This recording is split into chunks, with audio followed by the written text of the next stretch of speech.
윤석열 대통령이 전세 사기 특별법 등 어제 국회 본회의를 통과한 4개 법안에 대한 제2요구권을 행사했습니다. 국민의힘은 거대 야당의 입법 폭주 때문이라고 엄호했고 더불어민주당은 명백한 권한 남용이라고 거세게 반발했습니다. 21대 국회가 오늘을 끝으로 임기가 종료됩니다. 김진표 국회의장은 지난 2년 임기 동안 저출생 공론화에 성공한 것 같다며 흔들림 없는 추진을 위해 헌법 규범화가 필요하다고 강조했습니다. 내일부터 새로운 22대 국회 임기가 시작됩니다. 하지만 여야가 원구성을 놓고 첨예한 신경전을 벌이고 있어 난항이 예상됩니다. 정치 현장 바깥의 시각으로 정치권 핵심 이슈를 풀어보는 여의도 정치회전. 대치로 일관하던 21대 국회가 마지막까지 입법 강행과 거부권으로 막을 내렸습니다. 22대 국회는 달라질 수 있을까요? 해병대원 특검법 충돌로 문을 여는 22대 국회를 전망해 보겠습니다.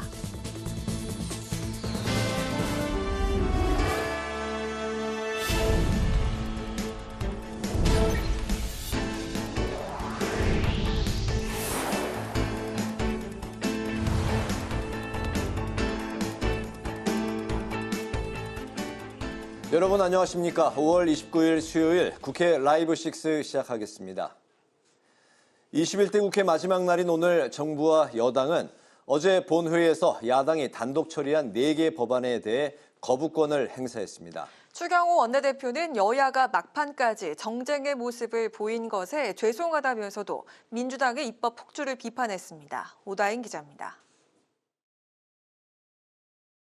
어제 본회의에서 야당이 단독으로 처리한 법안은 5건, 전세 사기 특별법과 민주유공자법, 농업회의소법, 그리고 한우산업법과 세월호 참사 피해자 지원법입니다. 국민의힘은 세월호 피해자 지원법을 제외한 4개 법안에 대해 윤 대통령에게 제2요구권 행사를 공식 건의했고 대통령이 받아들이면서 14번째 거부권 행사가 됐습니다. 이 법안들은 충분한 법적 검토와 사회적 논의도 여야 간 합의도 없는 산무 법안들이었습니다. 추 원내대표는 거대 야당의 일방 독주가 없다면 제2요구권 행사도 없다며 거부권 건의는 민주당의 입법 폭주에 따른 결과라고 주장했습니다. 그러면서 전례에 따라 법사위원장은 제2당이 가져와야 한다는 입장을 거듭 밝혔습니다. 압도적 다수 의석을 가진 더욱이 자기 절제를 모르는 제1당이 법사위원장 자리까지 가져간다면 의회 독재를 막을 최소한의 방벽도 무너질 것입니다. 한편 국민의힘 총선백서 특위는 한동훈 비대위 체제에서 사무총장을 맡았던 장동혁 원내수석 대변인을 면담했습니다. 앞서 특위는 한 전 위원장과의 면담을 추진하자 장 수석 대변인은 불쾌감을 드러낸 바 있습니다. 조정훈 특위위원장은 총선에 관여한 모든 사람이 평가 대상이라며 한 전 위원장과의 면담 필요성을 주장했습니다. 다만 구체적인 면담 일정은 정해지지 않았다고 설명했습니다. 국회방송 오다인입니다. 내일부터 22대 국회가 시작됩니다. 의장단 선출과 원구성 등 의원들의 본격적인 활동을 위한 일정이 줄줄이 예정돼 있습니다. 22대 국회 일정을 김희연 기자가 정리했습니다. 지난 4월 10일 총선에서 선출된 22대 국회의원들의 임기가 내일부터 시작됩니다. 국회법에 따른 22대 국회 일정을 살펴보면 다음 달 5일 전반기 의장단 구성을 위한 첫 본회의가 열릴 예정입니다. 또 본회의 후에는 개원식이 열리면서 국회의장의 개원사와 대통령 연설이 예정돼 있습니다. 원구성은 첫 집회일부터 3일 이내에 실시해야 한다는 국회법에 따라 7일 본회의에서 각 상임위원장 선출이 이뤄지게 됩니다. 하지만 여야의 원구성 협상이 난항을 겪으면서 전반기 의장단 선출을 위한 본회의를 제외하고 나머지 일정은 지연될 가능성이 높아지고 있습니다. 국회의장은 관례에 따라 제1당인 더불어민주당에서 당내 경선을 통해 우원식 국회의장 후보를 선출했고 2명을 뽑는 부의장 후보에 민주당에서는 이하경 의원을, 국민의힘은 아직 부의장 후보를 선출하지 않았습니다. 의장단 선거는 재적의원의 과반 득표가 필요한데 민주당 단독으로도 선출할 수 있습니다. 첫 본회의 날 열리는 개원식은 원구성 협상에 따라 달라질 것으로 보입니다. 지난 21대 국회에서는 원구성 갈등으로 임기 시작 후 한 달 반이 넘도록 개원식을 열지 못했습니다. 이번 22대 국회 전반기 원구성 협상도 운영위원장과 법사위원장 자리를 두고 여야가 한치의 양보 없는 팽팽한 기싸움을 벌이고 있어 전철을 밟는 건 아닌지 우려의 목소리가 나오고 있습니다. 우원식 전반기 국회의장 후보는 6월 중으로 원구성을 마무리해야 한다며 여야 합의가 이루어지지 않으면 국회법 절차대로 추진하겠다고 강조했습니다. 이럴 경우 21대 국회 때처럼 야당이 모든 상임위원장을 차지하고 국회가 운영될 수 있습니다. 국회방송 김희연입니다. 더불어민주당은 본회의를 통과한 법안들에 대해 거부권을 행사한 윤석열 대통령이 직권을 남용하고 있다고 비난했습니다. 민주당은 또 총선 공약이었던 민생회복지원금과 관련해 여당이 주장한 차등 지원을 수용하겠다는 입장을 밝혔습니다. 이승지 기자의 보도입니다. 더불어민주당이 전세사기 특별법을 비롯한 민주유공자법과 농업회의소법, 지속가능한 한우산업지원법 등 4개 법안들에 대해 거부권을 행사한 정부와 여당을 강하게 비판했습니다. 진실은 아무리 감추려고 해도 반드시 드러나기 마련입니다.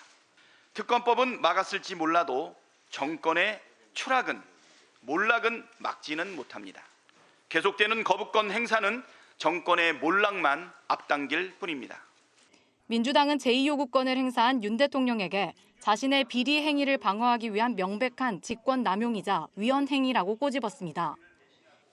이재명 더불어민주당 대표는 오늘 최고위원회의에서 전국민 민생회복지원금과 관련해 차등 지원 방안을 수용하겠다고 밝혔습니다.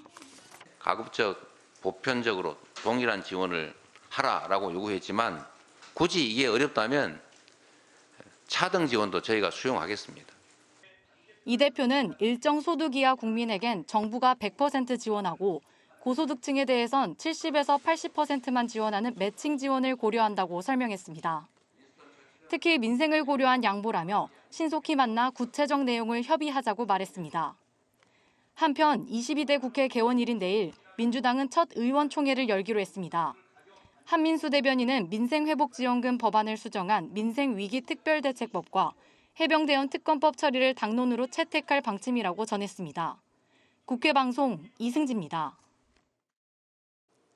21대 국회가 오늘로 끝이 나면서 구하라법과 모성보호 3법 등 여러 민생 법안이 빛을 보지 못했습니다. 하지만 아동학대 형량을 강화하는 정인이법과 지역 균형 발전을 위한 달빛철도 특별법 등이 통과되는 성과도 있었습니다. 21대 국회 입법 결과를 이소희 기자가 정리했습니다. 21대에는 모두 2만 5천여 건의 법안이 발의됐습니다. 20대 국회보다 1,600여 건이 더 발의된 겁니다. 하지만 법안 처리율에 있어서는 역대 최저라는 지적을 피할 수 없게 됐습니다. 이번 국회를 통과한 법안은 9,086건, 접수한 건 대비 약 35%의 비율입니다. 20대 국회의 법안 통과 비율 36.5%와 19대 국회의 41%보다 낮습니다. 어제 마지막 본회의까지 처리되지 못한 민생 법안은 모두 자동 폐기됩니다. 지난 2022년 특별위원회를 발족하며 약 30억 원을 들여 각계각층의 의견을 수렴한 연금개혁안. 여야는 막판까지 보험료율과 소득 대체율을 두고 합의점을 모색했지만 구조개혁 문제와 모수개혁 수치에 대한 입장차를 결국 좁히지 못하고 22대 국회에서 다시 논의해야 합니다. 본회의 전 단계인 법사위원회에서 계류돼 안타깝게 폐기되는 법안도 있습니다. 양육 의무를 다하지 못한 친부모에게 상속권을 제한하는 구하라법과 외국인 아동의 출생 등록 법안이 여기에 속합니다. 부모의 육아휴직 기간을 3년으로 연장하고 배우자 출산 휴가를 늘리는 모성보호 3법과 10년 이상 된 노후차를 바꾸면 개별 소비세를 감면해주는 내용의 조세특례 제한법 개정안도 주목받는 법안이었지만 해당 상임위원회의 문턱을 넘지 못했습니다. 원자력발전소 가동으로 발생한 고준위 방사성 폐기물을 관리하는 법안도 여야가 공감대를 이뤘지만 처리되지 못한 상황. 여야는 한 목소리로 22대 국회 개원 즉시 민생 법안부터 추진하겠다고 밝혔습니다. 22대 국회를 여는 즉시 여야가 이미 상당한 의견 접근을 이룬 민생법안의 최우선 처리를 추진하겠습니다. 처리되지 못한 법안들은 22대 국회에서 조속히 다시 추진하겠다는 말씀 드립니다. 한편 21대 국회가 국민에게 남긴 성과도 있습니다. 신당역 살인 사건 이후 스토킹 피해자 보호를 강화하는 내용의 스토킹 처벌법과 아동학대와 살인에 대한 형량을 강화한 정인이법, 교권보호법과 개식용금지법 등이 대표적입니다. 광주와 대구를 잇는 철도를 마련해 지역 균형 발전을 도모하는 달빛철도 특별법과 여야가 막판 합의를 이룬 이태원 참사 특별법도 이번 국회 성과로 꼽힙니다. 국회방송 이소희입니다. 김진표 국회의장 등 21대 국회 후반기 국회의장단이 오늘 퇴임식을 갖고 의정 활동을 마무리했습니다. 김진표 의장은 오늘 퇴임식에서 마지막 공직 생활이라는 각오로 국회의장을 시작했다며 임기를 잘 마칠 수 있도록 도와준 사무총장과 소속 기관장 등 국회 직원들에게 감사를 표했습니다. 또 직원들의 도움으로 지난 2년 임기 동안 저출생 공론화에 성공한 것 같다며 확실한 추진을 위해선 저출생 대책의 헌법 규범화가 필요하다고 강조했습니다. 그러면서 글로벌 혁신 연구원을 만들 예정이라며 후배 정치인과 관료들을 위한 지식과 정보의 사랑방 역할을 하게 될 것이라고 밝혔습니다. 김진표 국회의장의 발언을 직접 들어보시겠습니다. 제가 평생 받아본 감사패 중에 가장 무거운 감사패를 받았는데 이게 20년의 무게가 그냥 담긴 감사패여서 더 뜻이 깊은 것 같습니다. 지난 2년 동안 제가 임기를 잘 마무리할 수 있도록 열과 성을 다해서 저를 도와주신 사무총장님 또 소속 기관장님들을 비롯해서 모든 직원 여러분들께 진심으로 감사를 드립니다.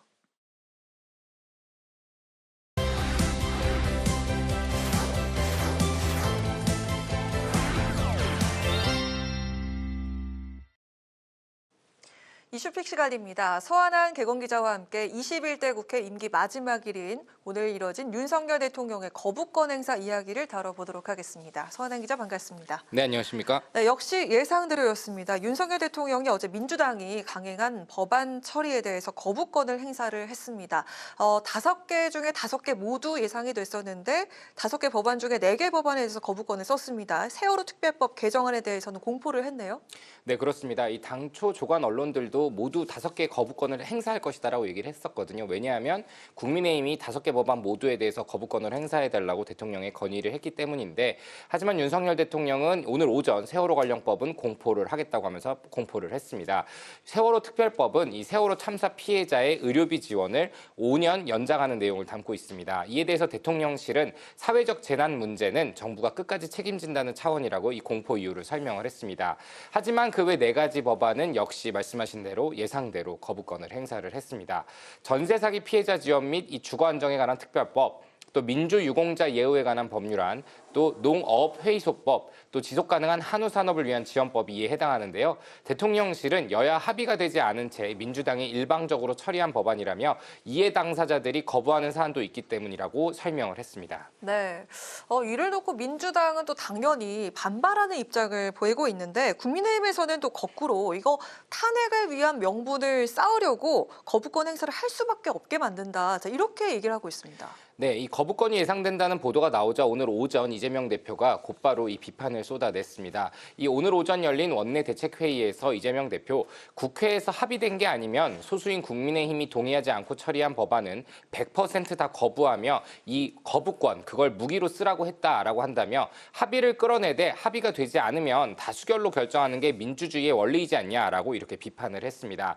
특히 민주당은 이 해병대원 특검법 관련해서 지난해 8월 2일이죠. 윤석열 대통령과 이종섭 당시 국방부 장관의 통화가 3차례 이뤄졌고 그 직후로 박정훈 대령의 보직해임 조치 등이 있었다는 보도들을 언급을 하면서 윤 대통령이 본인의 사건을 방어하기 위해서 거부권을 행사하는 것은 직권남용에 해당한다 이렇게 주장하며 비판을 했습니다.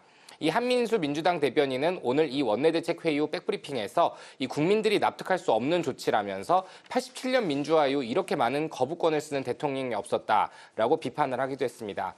하지만 반대로 국민의힘에서는 이 거부권 행사를 유도하는 민주당의 전략이 잘못됐다라는 비판이 나옵니다.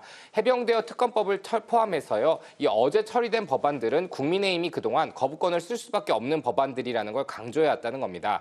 이 추경호 국민의힘 원내대표는 어제 거부권을 유도해 탄핵의 명분으로 삼으려 한다라면서 이 해병대원 특검법의 경우 가결이 되면 민주당은 대통령의 거부권 행사의 정당성을 문제 삼으며 탄핵 열차에 시동을 걸려야 할 것이다라고 이 단일 대우의 목소리를 내치면서 거꾸로 비판을 하기도 했습니다. 네, 오늘 출근하면서 보니까 국회 본관 앞에서 기념사진을 찍으시는 분들 상당히 많던데 오늘이 21대 국회 임기 종료일이어서 그런 게 아닐까라는 생각이 듭니다. 정말 21대 국회에서 여러 성과도 있었지만 워낙 좀 정쟁이 치열하지 않았습니까? 식물국회라는 비판이 많습니다.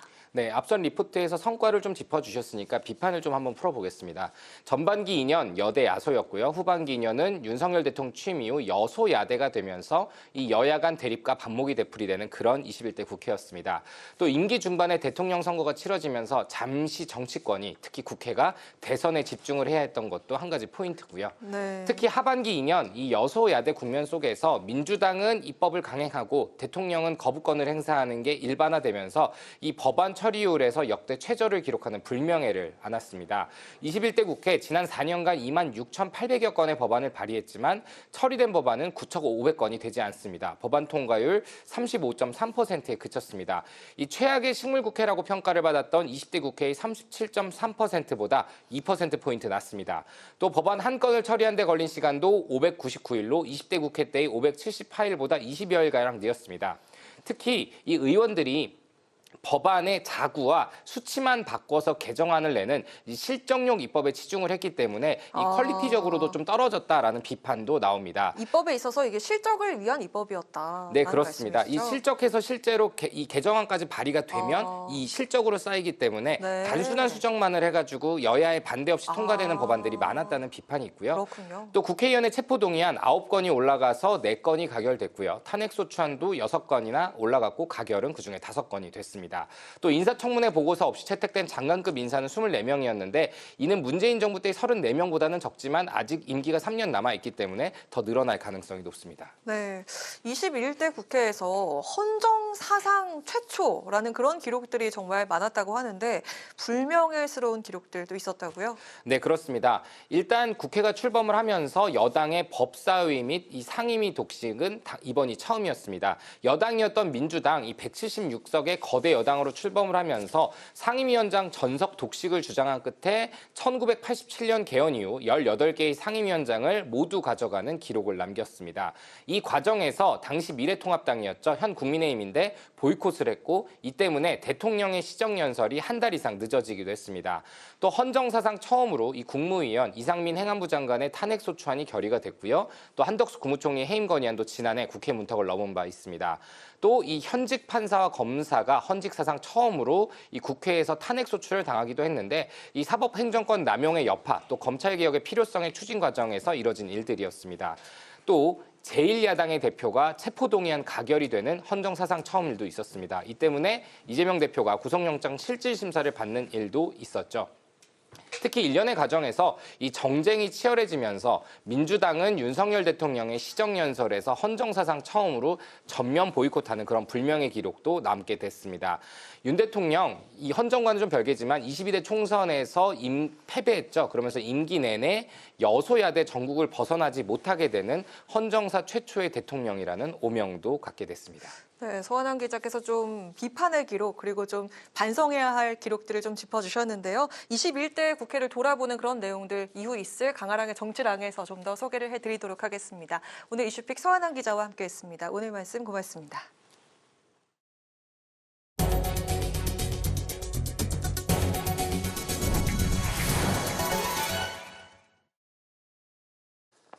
국민의힘은 지난해 8월 초 윤석열 대통령이 이종섭 전 국방부 장관과 통화했다는 보도가 나오는 것과 관련해 공수처의 수사를 지켜봐야 한다고 주장했습니다.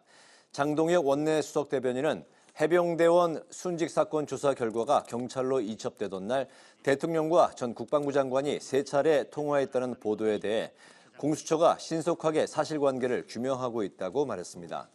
그러면서 공수처에 해병대원 사건을 고발하자마자 이틀도 지나지 않아서 특검법부터 발의하는 것 자체가 맞지 않다고 야당을 비판했습니다. 더불어민주당이 국회의장단과 원내대표 선거에 권리당원 투표권을 20% 반영하기로 했습니다.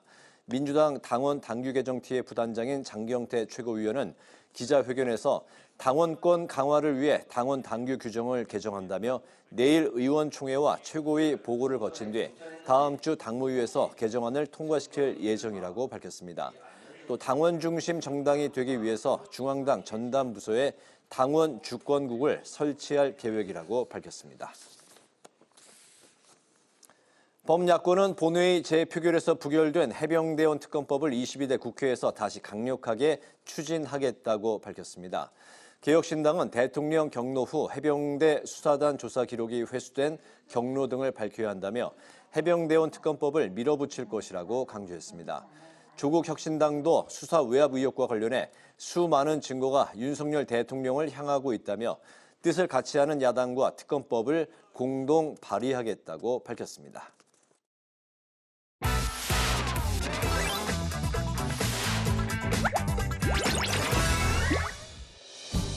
5월 29일 강아랑이 전해주는 정치권의 뜨거운 말말말 강아랑의 정치랑입니다. 자, 오늘 첫 번째 주제는 이탈표 후폭풍입니다. 무기명으로 진행된 해병대원 특검 법안이 다시금 국회 문턱을 넘지 못했죠. 이탈표가 과연 어디서 어떻게 나온 건지에 대한 관심이 높아지는 가운데 민주당에선 아쉬움의 목소리가 나왔습니다. 실망을 많이 했고요. 제가 이제 한 8분을 조율했어요. 그 5분과 전혀 겹치지 않는. 특히 그중에 한 명은 확실하게 해주시겠다고 했거든요. 그리고 3분은 심각하게 고민을 하고 있다 그랬고 우리 당에서 이탈표가 나왔었다. 뭐 이런 시나리오도 있기도 하고요. 더 중요한 건 이번 표결을 경험 삼아 어차피 22대 때 지금 빨리 하자는 입장이고 다시 이제 할 때는 좀 더 여당을 좀 잘 설득하고 하는 그런 것들을 좀 준비하는 게 더 중요할 것 같습니다. 해병대원 특검법 재표결에 참여한 294명 의원 중 3분의 2 이상인 196표 이상의 찬성이 나와야 재의결이 가능했습니다. 196표가 찬성이 나오려면 참석한 범야권 의원 179명을 포함해서 여권에서 17표 이탈표가 나와야 하는 그런 상황이었습니다. 자, 하지만 투표 결과 찬성 179표, 반대 111표, 무효가 4표로 가결이 되기엔 17표가 부족했습니다. 공개적으로 특검법 찬성 의사를 밝힌 국민의힘 의원 5명이 찬성표를 던졌다고 가정한다면 최소 184표가 나와야 하는데 179표에 그친 겁니다. 때문에 국민의힘 이탈표가 민주당 기대보다 적었을 수 있다는 분석과 함께 민주당에서 일부 이탈표가 나왔을 수 있다는 해석이 나오고 있는데요. 원내대표 입장에서 그 숫자에 관해서 이런저런 해석을 하는 것은 적절치 않다. 다만 우리 의원님들께서 뜻을 함께 해주셨다. 야권도 민주당만 있는 건 아니지 않습니까? 뭐 일부 이탈할 수 있었겠지만은 뭐 그게 큰 의미가 있겠습니까? 네, 국민의힘은 단일 대우를 유지한 것으로 평가하면서 투표 결과에 대해서 구체적인 해석을 하지 않았습니다. 민주당 역시 야권에서 이탈표가 나온 것 아닌 해석을 일축하면서도 이탈표에 대한 의미가 없다면서 선을 그었습니다. 이탈표로 해병대원 특검 법안이 폐기되자 이준석 개혁신당 당선인은 국민의힘을 향해서 엄석대 질서 속에서 살겠다라는 것이라면서 비판의 목소리를 높였고요. 조국 혁신당의 정춘생 원내수석 부대표도 윤석열 정부의 탄핵 열차가 출발했다면서 부결된 것을 지적했습니다. 21대 국회에서 폐기 수순을 밟게 된 해병대원 특검법. 민주당은 22대 국회에서도 발의하겠다는 의지를 보이고 있습니다. 해병대원 특검법의 운명은 과연 어떻게 될지 지켜봐야겠습니다. 이어서 두 번째 주제는 역대 최다 발의입니다. 오늘로 막을 내린 21대 국회. 21대 국회는 2만 5천 건이 넘는 법안이 접수되면서 역대 최다 법안 발의 기록을 남겼습니다. 하지만 법안이 많이 발의된 것에 비해서 법안이 처리된 비율을 살펴보면 35.1%로 역대 최저라는 타이틀을 얻게 됐습니다.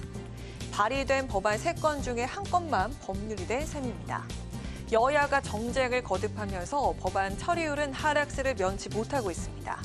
반면에 성과를 이룬 법안도 있습니다. 바로 정인이법을 비롯한 민생 법안들인데요. 또 여야가 대치를 이루던 이태원 특별법에도 합의를 보이면서 법안이 처리가 됐습니다. 자, 그럼 의원들의 입법 건수도 살펴보겠습니다. 법안을 가장 많이 낸 의원은 바로 민영배 의원으로 꼽혔습니다. 325건의 법안을 발의한 것으로 기록됐습니다. 법안을 가장 많이 처리한 의원으로는 서영교 의원이 꼽혔고요. 평균치를 웃도는 의원들도 송욱주, 이주환, 이병훈 의원으로 나타났습니다. 법안 처리율이 다소 아쉽다는 평가를 받으면서 마무리한 21대 국회. 22대 국회는 어떨까요? 22대 국회 역시도 험로가 예상된다는 분석이 나오고 있습니다. 민주당은 21대 국회에서 처리하지 못한 해병대원 특검법을 22대 국회 1호 법안으로 내세우겠다는 방침이고요. 조국 혁신당은 한동훈 특검법을 1호 법안으로 내세우겠다는 계획입니다. 이런가 하면 1호 법안이란 타이틀을 얻기 위한 진풍경도 벌어졌습니다. 시각장애인인 민주당 서미화 당선인이 교통약자 이동권 보장법을 22대 국회 1호 법안으로 접수하기 위해서 국회의원과 앞에 자리를 잡았습니다. 1호 법안으로 접수하기 위해서 오픈런을 벌인 겁니다. 자, 내일부터 22대 국회가 시작되죠. 시작을 앞둔 만큼 기대도 모아지고 있습니다. 22대 국회에선 과연 얼마나 많은 법안이 발의될지 또 많이 처리될 수 있을지 일하는 국회가 될 수 있길 기대해 보겠습니다. 지금까지 강하락의 정치 1학기였습니다.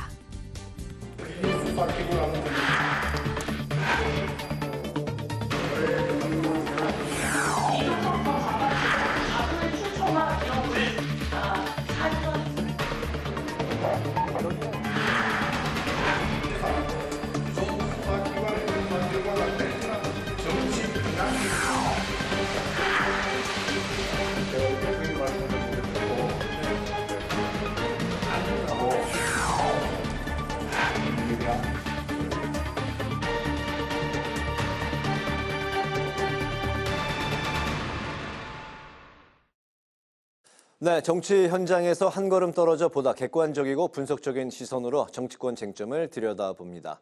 여의도 정치외전 최병천 전 민주연구원 부원장, 정호김 전 새누리당 의원 두 분과 함께하겠습니다. 어서 오십시오. 반갑습니다.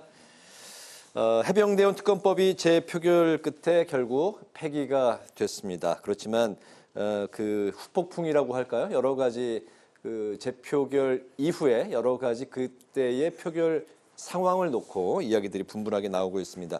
여야는 각기 이제 상대방에서 이탈표가 나왔다 이런 이야기로 이제 주장을 하고 있는데 아무래도 그 민주당 쪽에서 아무래도 속내가 조금 더 많이 좀 생각이 있지 않을까 싶은데요. 어제 재표결 결과 수치 먼저 이게 찬성 179, 반대 111, 무효 4표. 여러 가지 좀 의외였다 이런 해석들이 나오고 있는데 재표결 결과 수치 두 분은 좀 어떻게 해석하시는지 먼저 최 부원장님부터 들어볼까요? 네, 지금 범야권이 179명으로 얘기를 하고 있고요. 네. 그리고 이제 범여권이 115명인데 이제 그 국민의힘 계열에서 5명은 공개적으로 찬성표를 던지겠다 그랬거든요. 네. 그런데 이제 이 표 나온 거에 의하면 이게 약간 더하기 빼기가 안 맞게 된 상황이어가지고, 그러니까 민주당에서 일부, 그러니까 범야권에서 일부 이탈했거나, 네. 한 뭐 4표 내외 정도가 이탈했거나, 아니면 국민의힘 쪽에서도 찍겠다고 했던 5명이 이제 뭔가 그 찬성표를 안 한다고 봐야 되는 거죠. 마음이 바뀌어서 안 했을 수 이후에 있다. 어찌됐건 물론 네. 이제 그렇게 두 가지 정도 가능성이 있는 건데 저는 무엇이 두 가지 중에 뭐가 더 확률적으로 가능성이 높을까 생각하면 민주당 쪽은 실은 이걸 이탈할 아무런 이유가 없어요. 그게 반명이든 뭐 비명이든 이번에 낙선하신 분이든 친문이든 아무 관계없이 네. 범야권이라는 건 약간 진보적 가치 지향을 기본적으로 가지고 있고 그리고 이게 어떤 윤석열 정부에 대한 비판적 입장을 가진 표결이기 때문에 네. 민주당에서 이탈했을 가능성은 제가 보기에는 정말 거의 없다. 그렇게 보시는군요. 저는 그렇게 보거든요. 네. 그래서 실은 국민의힘 쪽에서 찬성표를 던지겠다고 말했던 분 중에 일부가 기권으로 돌아서거나 네. 아니면 이제 그 찬성으로 돌아서거나 이런 이제 어떤 물밑 작업이 있지 않으면 나오기 어려운 표결이다라고 이제 보여지는 거죠. 네, 네, 알겠습니다. 아무래도 민주당보다 것보다는 국민의힘 쪽에서 뭔가 좀 변수가 있었던 것 같다라고 말씀을 하셨는데요. 아무튼 뭐 관련해서 그리고 이게 정치적으로는 또 좀 어떤 의미가 있다면 덧붙여서 좀 말씀을 하실까요? 우선 그 팩트 파인딩이 어렵잖아요. 네. 기명으로 한 게 아니기 때문에. 무기명. 네. 그런데 이제 흥미로운 거는 무효표가 4표가 나왔다는 거예요. 네. 근데 그중에 3표는 찬성을 하는데 뭐 점을 찍든지 해갖고 무효를 만든 거거든요. 그리고 하나는 반대를 했다 그러더라고요. 네. 그 무효표에 어떤 의미가 있을 거예요. 이 사람들이 바보가 아닌데 점을 거기다 왜 찍었겠어요.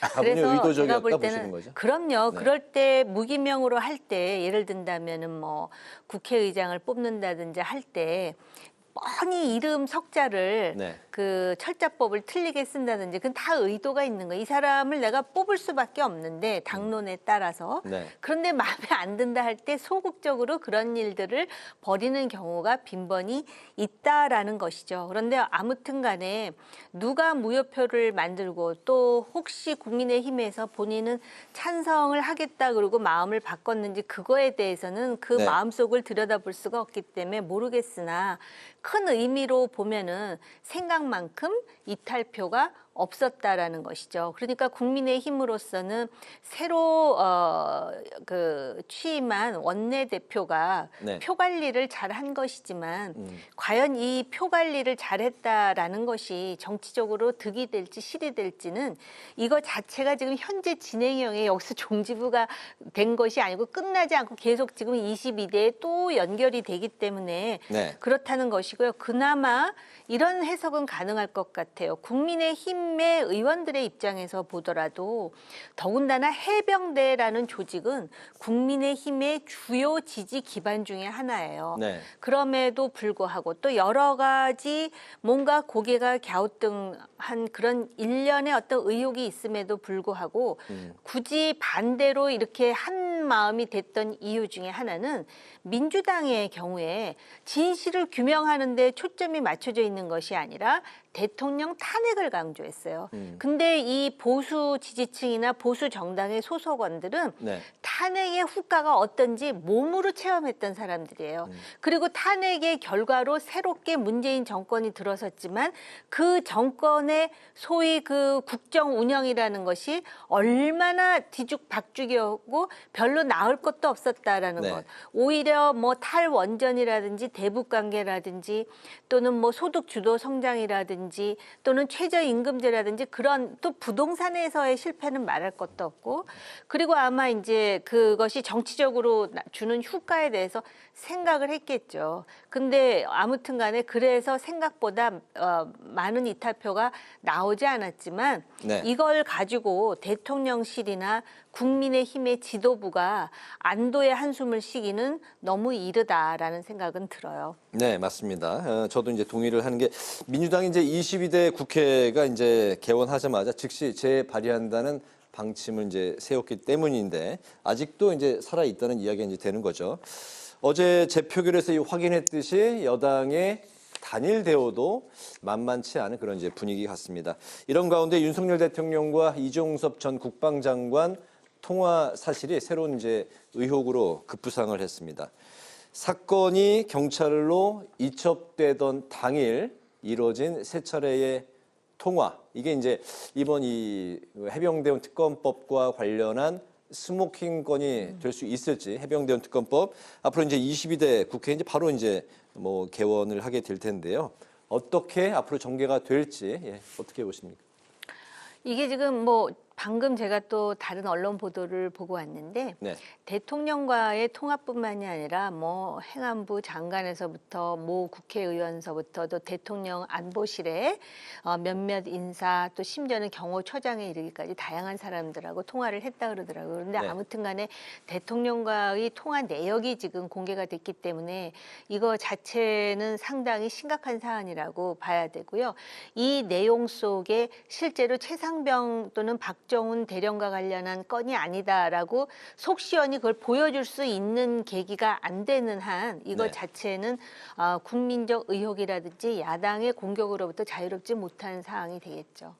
통화 내용을 공개할 가능성은 높지 않을 걸로 보이죠? 그렇죠. 네. 그리고 뭐 경로가 처음에 없었다고 뭐 이렇게 들렸는데 그걸 부정했다가 경로가 있다라고 다시 나오게 되고 네. 그러니까 이제 그 국민의힘 모 의원 같은 경우는 야 대통령이 경로하는 게 뭐가 문제냐라고 말을 바꾸고 그리고 실은 이제 통화하거나 지시받은 적이 없다고 얘기를 했다가 네. 이번에 이제 통화했다는 게 나오는 거죠. 그래서 약간 말 바꾸기, 뭐 거짓말 이런 게 지금 되기 때문에 일단은 내용적인 측면의 사실관계 여부와 별개로 이런 행위 자체는 일단 그 거짓말 또는 사실이 아니었던 것이 기존의 해명이 뭔가 뒤바뀌게 된 셈인 거고 네. 그리고 앞에서 말씀하신 것처럼 이게 기존의 김건희 여사 특검이라든가 최혜병 특검이 대통령이 그 거부권을 한번 행사하면 끝나는 사안이 아니라 지금 이제 22대 국회 걸리면 국회 선진화법 절차를 다 밟는다고 치면 한 11개월 정도 더 걸리는 거거든요. 네. 11개월 지나면 이게 다시 올라오는 이슈예요.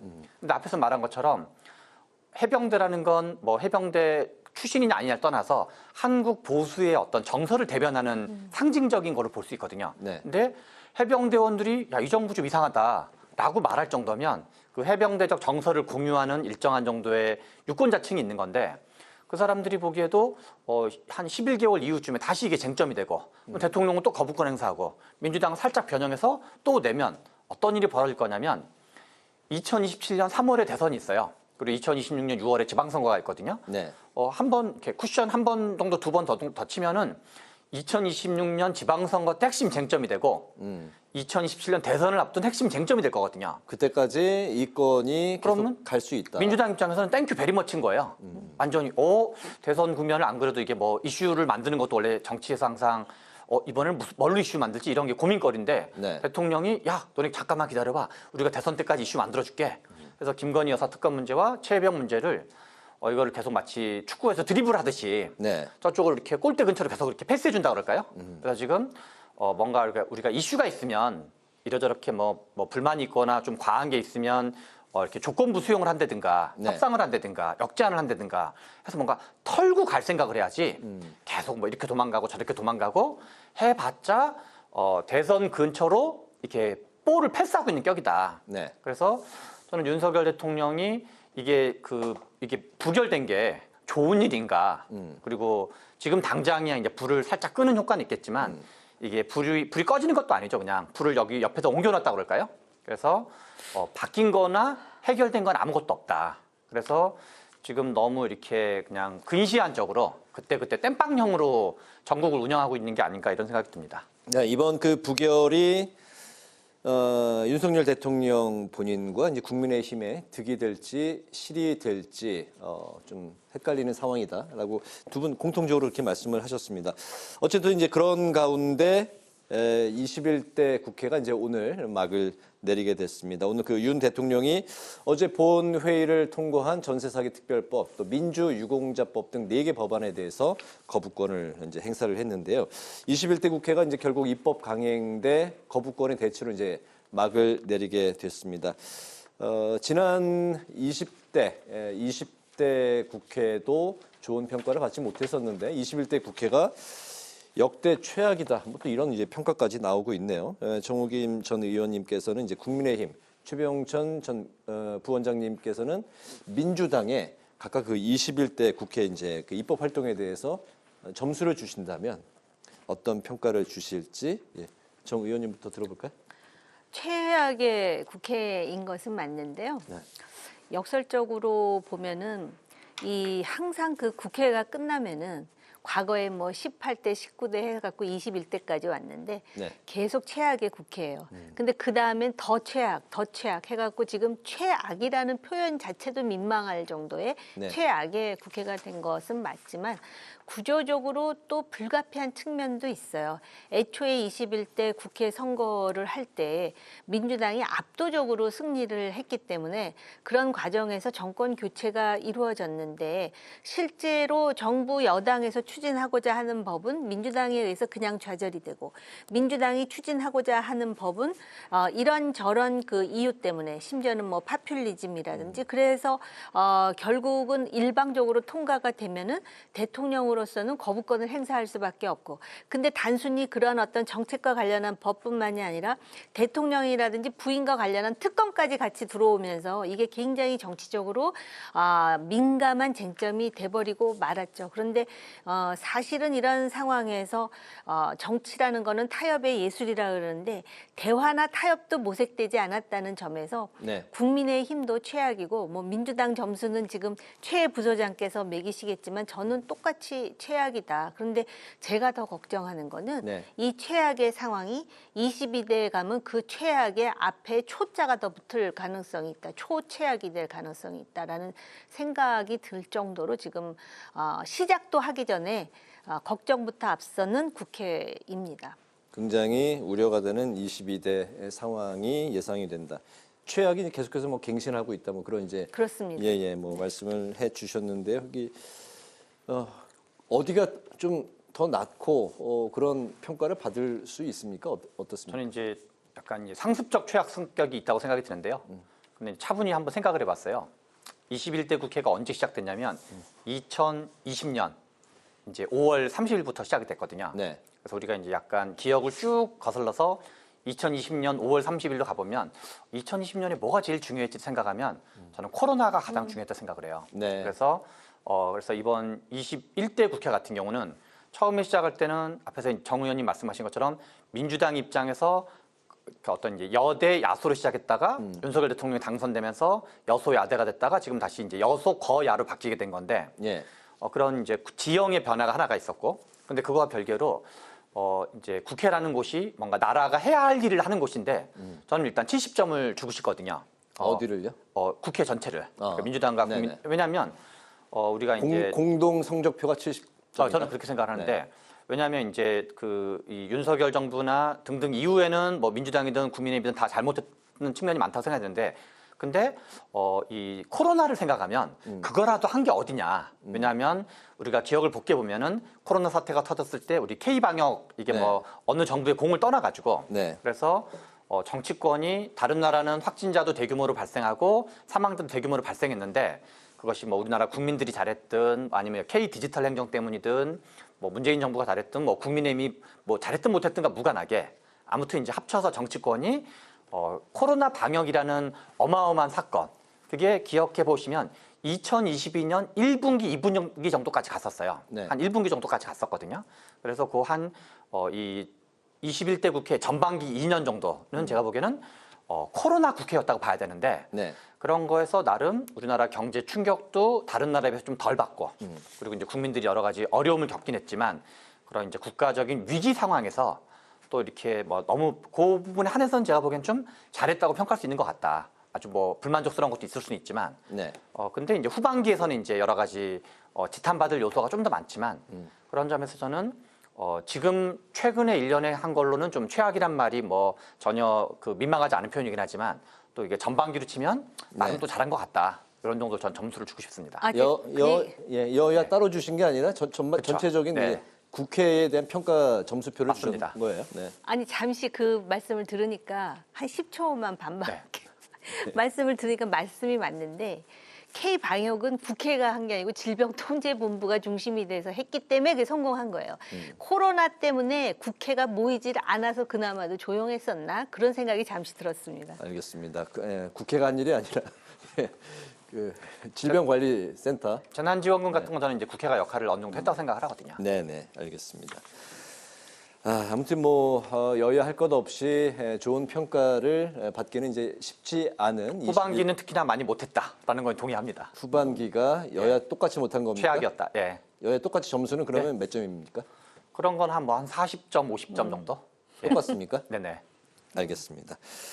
자, 이제 내일부터 22대 국회가 이제 또 시작을 하는데요. 거부권 충돌로 문을 열게 됐습니다. 협치 정호김 의원님께서 이제 좀 요원하다 말씀을 해 주셨는데 하여튼 뭐 국민들은 언제 그 대화와 타협의 협치의 정치를 볼 수 있을지 22대 국회 아무튼 다시 한번 기대를 또 해보겠는데요.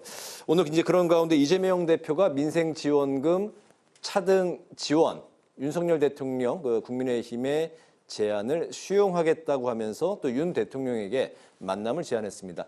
지난번 연금 개혁안에 이어서 이제 두 번째 전격적으로 만남을 제안을 했는데 이번 그 만남에 연이은 이런 만남 제안의 배경 좀 어떻게 보실까요? 저는 지금 이재명 대표가 굉장히 영리한 정치를 하고 있다라는 생각이 드는 것이 그 국민연금과 관련해서도 사실은 연금 개혁의 주도권은 정부가 쥐고 있는 것 같은 그런 외양이 있었는데 네. 느닷없이 국민의힘의 44%를 받아들이겠다 하면서 국회의장이 그럼 모수개혁부터 먼저 하자 이렇게 함으로써 마치도 야당 대표가 국민연금의 어떤 절박성에 대해서 인지하고 있는 데다가 심지어는 실제로 그렇지 않음에도 불구하고 국민의힘의 44%를 받아들인 것처럼 그렇게 지금 그 모양새가 갖추어졌다라는 점에서 그런데다가 요번에도 자기가 전 국민에게 25만 원 재난지원금 얘기를 하다가 네. 지금 이거 차등 지원이라는 말은 저도 했었어요. 그렇게 보편적 복지는 안 된다 해가면서 근데 그걸 받아들이겠다 하거든요. 근데 사실은 정치인들이 생각하는 것보다 민생이 엄청나게 안 좋습니다. 네. 근데 저 자체가 야당 대표가 뭔가 민생과 정책에 대해서 고민하고 있다라는 모습으로 지금 비춰지거든요. 근데 정치라는 거는 실제로 되는 것도 없고 안 되는 것도 없는데 정치인이 어떻게 보여지느냐가 굉장히 중요한데 또 얼마 전에는 말입니다. 네. 그 원내대표를 통해서 종부세를 이제 더 이상은 이제 하지 않을 것처럼 내려놓을 것처럼 얘기를 하거든요. 네. 근데 사실은 종부세가 실익이 없다라는 것에 대해서 많은 전문가가 얘기를 하고 민주당이 매우 퍼퓰리스트적인 정책만 내놓는 것 같은데 마치도 중도를 겨냥한 듯한 저런 얘기를 본인 입으로 하지 않았어요. 물론 원내대표를 통해서 했지만 그 원내대표가 자기 개인 의견이라는 말에 대해서 그걸 그대로 고지고대로 믿는 사람이 몇 명이나 되겠습니까? 네. 그러니까 실질적으로 그 상당히 그 여야 간의 긴장의 그 폭발력이 높은 거는 전부 국회장에서 일방적으로 처리를 하면서 이런 것들에 대해서는 자기 입으로 하거든요. 그러니까 대선 준비를 하고 있는 거예요. 그래서 대통령 보고 또 만나자 그러잖아요. 그런데 지금 이 민생회복지원금 차등 지원에 대해서 이미 그 국민의힘의 원내대표가 상당히 그 받아들이지 않을 듯한 그런 입장을 또 취하고 있단 말이죠. 네. 이렇게 되면은 보는 유권자들 입장에서는 마치도 민주당의 대표가 대한정당 내지는 수권정당으로서의 어떤 고뇌, 준비가 되어 있다라는 뭐 그것이 이해인지 아니면 착시 효과인지는 모르겠으나 그런 인식을 주기에 충분하거든요. 그래서 사실은 지금 추경호 원내대표가 최상병 특검과 관련해 갖고 이탈표를 막았다라고 지금 안도할 때가 아니라는 것입니다. 네. 그러니까 정책과 관련해서 특히 국회의장을 통해서 원내의 여야가 합의를 하고 협의할 문제에 대해서 좀 더 실용적이고 구체적이고 정책 지향적인 그런 입장을 내놓지 않으면 네. 계속 가뜩이나 숫자도 많은 민주당에 의해서 끌려가는 듯한 모양새를 보인다라는 점에서 네. 국민의힘이 상당히 경계해야 된다라는 생각이 들어요. 대통령에게 연이어서 이제 그 만남을 전격적으로 이제 제안한 배경에는 이재명 대표가 이제 좀 이슈를 선점을 하고 좀 양보하고 대안을 제시하는 듯한 이런 이제 그 모양새의 정치, 특히 이제 그러면서까지 민생을 챙기려고 하는 그런 모습을 이제 유권자 국민들에게 이제 좀 보여주는 효과가 있다. 좀 이제 구분해서 볼 필요가 있는데요. 연금 개혁을 이재명 대표가 국민의힘 안을 받겠다고 한 건 제가 보기에 매우 잘한 거고요. 네. 그리고 국민의힘이 그거를 이제 뭐 43%, 44%, 45% 정도 있는데 국민의힘을 안을 받겠다는 데 국민의힘이 반대로 돌아서 가지고 아주 되게 아주 그 뭐가 본인들의 입장을 본인들이 반대하는 그런 이제 자가당착에 빠진 상황이어서 네. 그리고 약간 협치의 가능성을 이제 주저앉힌 거죠. 그래서 연금이라는 게 실은 이제 보험료 인상이 어렵기 때문에 노무현 정부 이후 대통령 이후로 네. 이명박 정부, 박근혜 정부, 문재인 정부 모두가 실은 회피했던 이슈거든요. 원래 5년마다 하도록 돼 있기 때문에 그래서 되게 중요한 우리 국가적인 개혁 과제를 국민의힘과 윤석열 정부가 이제 내찼던 거고. 네. 그런데 그래서 이재명 대표가 이걸 추가로 제안한 것 자체는 정치적으로는 괜찮을 수 있는데 저는 좀 사안이 좀 다르다고 생각을 해요. 연금 개혁 이슈는 국민의힘 안을 이재명 대표가 받은 거예요. 근데 이 민생회복지원금을 차등 지원하는 거는 국민의힘 일부 의원들이 그런 얘기를 했던 적이 있을 수 있어도 국민의힘 안으로 그런 얘기를 한 적은 한 번도 없어요. 그래서 이거는 국민의힘의 안을 이재명 대표가 받은 게 아니에요.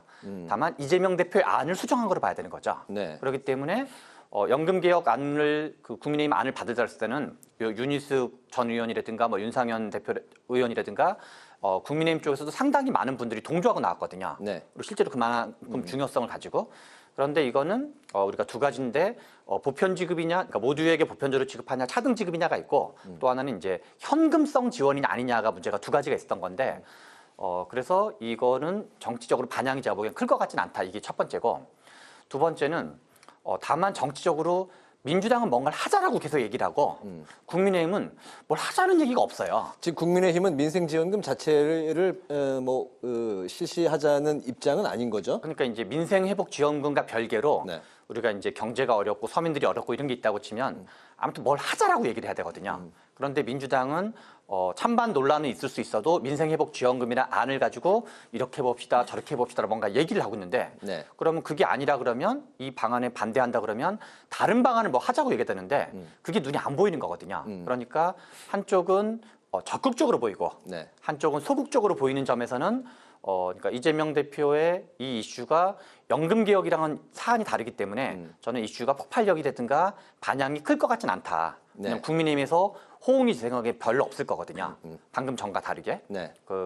그러나 국민들이 보기에는 이쪽은 뭔가 이렇게 적극성과 소극성이 대비되는 측면이 있어서 지금 국민의힘과 윤석열 정부가 해야 될 거는 제가 보기엔 정책 이슈를 매결하는 아젠다 주도권. 네. 제가 실은 어제 오늘 엄청나게 중요하게 보고 있는 이슈는 기업 밸류업 이슈예요.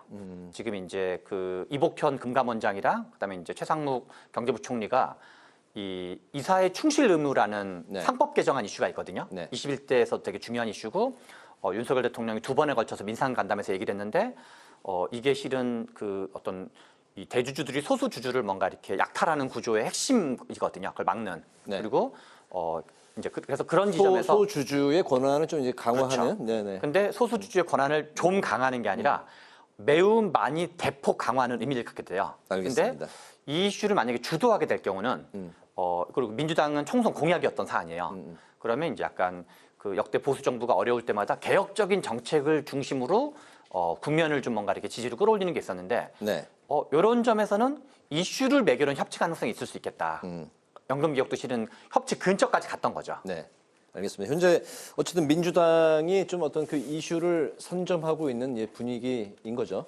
네, 그렇습니다. 그래서 연금 관련해서도 이게 국민의힘의 연금안은 아니에요. 구조개혁이 빠져 있잖아요. 네. 그리고 실제로 연금 전문가들은 이 구조개혁에 대해서 매우 강조하는데 그거 자체도 논의하려면 시간이 많이 걸리거든요. 그렇기 때문에 어찌됐든 간에 정치적으로 보면은 오히려 지금 국민의힘이 주도를 하고 나가다가 마치 또 이렇게 채간 것 같은 실제로 이번에 통과되지도 못했어요. 21대. 그럼에도 불구하고 이미지상으로는 뭔가 하고 있다라는 이미지를 남겼다는 점에서 굉장히 영리한 정치를 하는 건 맞습니다. 알겠습니다.